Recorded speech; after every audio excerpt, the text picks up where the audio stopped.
शांति 3-5-84। परमात्मा की सबसे पहली श्रेष्ठ रचना ब्राह्मण। दिलाराम बाप दादा अपने ब्राह्मण बच्चों प्रति बोले, आज रचता बाप अपनी रचना को, उसमें भी पहली रचना ब्राह्मण आत्माओं को देख रहे हैं। सबसे पहली श्रेष्ठ रचना आप ब्राह्मण श्रेष्ठ आत्माएं हो, इसलिए सर्व रचना से प्रिय हो। ब्रह्मा द्वारा ऊंचे ते ऊंची रचना, मुख वंशावली महान आत्माएं ब्राह्मण आत्माएं हो। देवताओं से भी श्रेष्ठ ब्राह्मण आत्माएं गाई हुई हैं। ब्रह्मा ही फरिश्ता सो देवता बनते हैं, लेकिन ब्राह्मण जीवन आदि पिता द्वारा संगम युगी आदि जीवन है। आदि संगम वासी ज्ञान स्वरूप त्रिकालदर्शी त्रिनेत्री ब्राह्मण आत्माएं हैं। साकार स्वरूप में साकारी सृष्टि पर आत्मा और परमात्मा के मिलन और सर्व संबंध के प्रीत की रीति का अनुभव, परमात्म अविनाशी खजानों का अधिकार साकार स्वरूप से ब्राह्मणों का ही यह गीत है। हमने देखा हमने पाया शिव बाप को ब्रह्मा द्वारा। ये देवताई जीवन का गीत नहीं। साकार सृष्टि पर इस साकारी नेत्रों द्वारा दोनों बाप को देखना, उनके साथ खाना पीना चलना बोलना सुनना, हर चरित्र का अनुभव करना, विचित्र को चित्र से देखना, ये श्रेष्ठ भाग्य ब्राह्मण जीवन का है। ब्राह्मण ही कहते हैं, हमने भगवान को बाप के रूप में देखा, माता सखा बंधु साजन के स्वरूप में देखा। जो ऋषि मुनि तपस्वी विद्वान आचार शास्त्री सिर्फ महिमा गाते रह गए, दर्शन के अभिलाषी रह गए। कब आएगा, कब मिल ही जाएगा, इसी इंतजार में जन्म जन्म के चक्कर में चलते रहे। लेकिन ब्राह्मण आत्माएं फलक से निश्चय से कहती, नशे से कहती, खुशी खुशी से कहती, दिल से कहती, हमारा बाप अब मिल गया। वो तरसने वाले और आप मिलन मनाने वाले। ब्राह्मण जीवन अर्थात सर्व अविनाशी अखुट अटल अचल सर्व प्राप्ति स्वरूप जीवन। ब्राह्मण जीवन इस कल्प वृक्ष का फाउंडेशन जड़ है। ब्राह्मण जीवन के आधार पर वो वृक्ष वृद्धि को प्राप्त करता है। ब्राह्मण जीवन की जड़ों से सर्व वैरायटी आत्माओं को बीज द्वारा मुक्ति जीवन मुक्ति की प्राप्ति का पानी मिलता है। ब्राह्मण जीवन के आधार से ये टाल टालियां विस्तार को पाती हैं। तो ब्राह्मण आत्माएं सारे वैरायटी वंशावली की पूर्वज हैं। ब्राह्मण आत्माएं विश्व के सर्वश्रेष्ठ कार्य का निर्माण का मुहूर्त करने वाली हैं। ब्राह्मण आत्माएं ही अश्वमेध राजस्व यज्ञ ज्ञान यज्ञ रचने वाली श्रेष्ठ आत्माएं हैं। ब्राह्मण आत्माएं हर आत्मा के 84 जन्म की जन्म पत्री जानने वाली हैं। हर आत्मा के श्रेष्ठ भाग्य की रेखा विधाता द्वारा श्रेष्ठ बनाने वाली हैं। ब्राह्मण आत्माएं महान यात्रा मुक्ति जीवन मुक्ति की यात्रा कराने के निमित्त हैं। ब्राह्मण आत्माएं सर्व आत्माओं को सामूहिक सगाई बाप से कराने वाली हैं। परमात्म हाथ में हाथ का हथियाला बंधवाने वाली हैं। ब्राह्मण आत्माएं जन्म जन्म के लिए सदा पवित्रता का बंधन बांधने वाली हैं। अमर कथा कर अमर बनाने वाली हैं।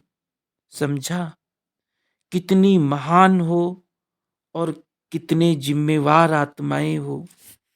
पूर्वज हो, जैसे पूर्वज वैसे वंशावली बनती हैं। साधारण नहीं हो, परिवार के जिम्मेवार व कोई सेवा स्थान के जिम्मेवार, इस हद के जिम्मेवारी नहीं, विश्व की आत्माओं के आधार मूर्त हो, उद्धार मूर्त हो।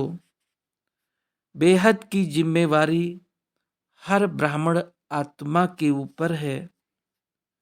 अगर बेहद की जिम्मेवारी नहीं निभाते, अपनी लौकिक प्रवृत्ति व अलौकिक प्रवृत्ति में ही कभी उड़ती कला, कभी चढ़ती कला, कभी चलती कला, कभी रुकती कला, इसी कलाबाजी में ही समय लगाते, वो ब्राह्मण नहीं लेकिन क्षत्रिय आत्मा है।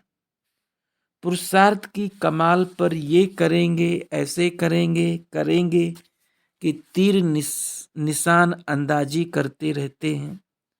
निशान अंदाजी और निशान लग जाए, इसमें अंतर है। वो निशान का अंदाज करते रहते, अब करेंगे, ऐसे करेंगे, ये निशान का अंदाज करते, उसको कहते हैं क्षत्रिय आत्माएं। ब्राह्मण आत्माएं निशान का अंदाजा नहीं लगाती, सदा निशान पर ही स्थित होती हैं। संपूर्ण निशाना सदा बुद्धि में है ही, सेकंड के संकल्प से विजयी बन जाते हैं। बाप दादा ब्राह्मण बच्चे और क्षत्रिय बच्चे दोनों का खेल देखते रहते हैं। ब्राह्मणों का विजय का खेल और क्षत्रियों को सदा तीर कमान के बोझ उठाने का खेल, हर समय पुरुषार्थ की मेहनत का कमान है ही। एक समस्या को समाधान करते ही हैं तो दूसरी समस्या खड़ी हो जाती है। ब्राह्मण समाधान स्वरूप हैं, क्षत्रिय बार बार समस्या को समाधान करने में लगे हुए रहते हैं। जैसे साकार रूप में हंसी की कहानी सुनाते थे ना, क्षत्रिय क्या करत भय, इसकी कहानी है ना, चूहा निकालते तो बिल्ली आ जाती। आज धन की समस्या, कल मन की, परसों तन की, व संबंध संपर्क वालों की। मेहनत में ही लगे रहते हैं। सदा कोई ना कोई कंप्लेंट जरूर होगी, चाहे अपनी हो चाहे दूसरों की हो। बाप दादा ऐसे समय प्रति समय कोई ना कोई मेहनत में लगे रहने वाले बच्चों को देख दयालु कृपालु के रूप से देख रहम भी करते हैं। संगम युग ब्राह्मण जीवन दिलाराम की दिल पर आराम करने का समय है। दिल पर आराम से रहो, ब्रह्मा भोजन खाओ, ज्ञान अमृत पियो, शक्तिशाली सेवा करो और आराम मौज से दिल तख्त पर रहो। हैरान क्यों होते हो? हे राम नहीं कहते, हे बाबा या हे दादी दीदी तो कहते हो ना। हे बाबा हे दादी दीदी, कुछ सुना, कुछ करो, ये हैरान होना है। आराम से रहने का युग है। रूहानी मौज करो, रूहानी मौजों में ये सुहावने दिन बिताओ। विनाशी मौज नहीं करना, गाओ नाचो मुरझाओ नहीं। परमात्म मौजों का समय अब नहीं मनाया तो कब मनाएंगे। रूहानी शान में बैठो, परेशान क्यों होते हो। बाप को आश्चर्य लगता है, छोटी सी चींटी से परेशान हो जाते हो, क्योंकि शान से परे हो जाते तो चींटी बुद्धि तक चली जाती है। बुद्धि योग विचलित कर देती है। जैसे स्थूल शरीर में भी चींटी काटेगी तो शरीर हिलेगा, विचलित होगा ना, वैसे बुद्धि को विचलित कर देती है। चींटी अगर हाथी के कान पर जाती है तो मूर्छित कर देती है ना। ऐसे ब्राह्मण आत्मा मूर्छित हो क्षत्रिय बन जाते। समझा क्या खेल करते हो। क्षत्रिय नहीं बनना। फिर राजधानी भी त्रेता युगी मिलेगी। सतयुगी देवताओं ने खा पी कर जो बचाया है वो क्षत्रियों को त्रेता में मिलेगा। कर्म के खेत का पहला पुर ब्राह्मण सो देवताओं को मिलता है और दूसरा पुर क्षत्रियों को मिलता है। खेत के पहले पुर की टेस्ट और दूसरे पुर में टेस्ट क्या हो जाती है ये तो जानते हो ना। अच्छा, महाराष्ट्र और यूपी जोन है। महाराष्ट्र की विशेषता है, जैसे महाराष्ट्र नाम है वैसे महान आत्माओं का सुंदर गुलदस्ता बाप दादा को भेंट करेंगे। महाराष्ट्र की राजधानी सुंदर और संपन्न है, तो महाराष्ट्र को ऐसे संपन्न नामी ग्रामी आत्माओं को संपर्क में लाना है। इसलिए कहा कि महान आत्मा बनाए सुंदर गुलदस्ता बाप के सामने लाना है। अब अंत के समय में इन संपत्ति वालों का भी पार्ट है, संबंध में नहीं लेकिन संपर्क का पार्ट है। समझा। यूपी में देश विदेश में प्रसिद्ध wonder of the world Taj Mahal है ना। जैसे यूपी में वर्ल्ड की वंडरफुल चीज है, ऐसे यूपी वालों को सेवा में वंडरफुल प्रत्यक्ष फल दिखाना है। जो देश विदेश में ब्राह्मण संसार में नामी ग्रामी हो कि ये तो बहुत वंडरफुल काम किया, वंडरफुल ऑफ वर्ल्ड हो, ऐसा वंडरफुल कार्य करना है। गीता पाठशालाएं हैं, सेंटर है, ये वंडरफुल नहीं।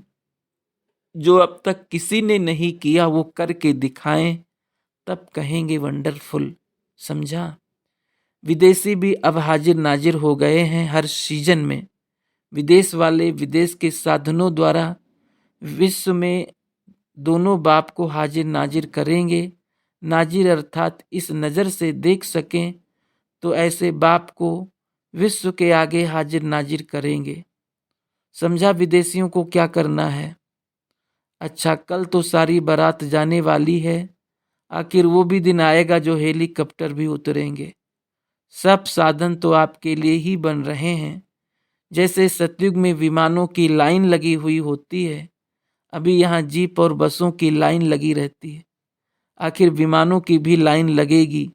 सभी डरकर भागेंगे और सब कुछ आपको देकर जाएंगे। वो डरेंगे और आप उड़ेंगे। आपको मरने का डर तो है नहीं, पहले ही मर गए।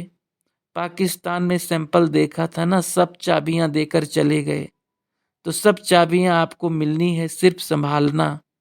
अच्छा, सदा ब्राह्मण जीवन की सर्व विशेषताओं को जीवन में लाने वाले, सदा दिलाराम बाप के दिल तख्त पर रूहानी मौज, रूहानी आराम करने वाले, स्थूल आराम नहीं कर लेना, सदा संगम युग के श्रेष्ठ शान में रहने वाले, मेहनत से मोहब्बत की जीवन में लवलीन रहने वाले श्रेष्ठ ब्राह्मण आत्माओं को बाप दादा का याद, प्यार और नमस्ते।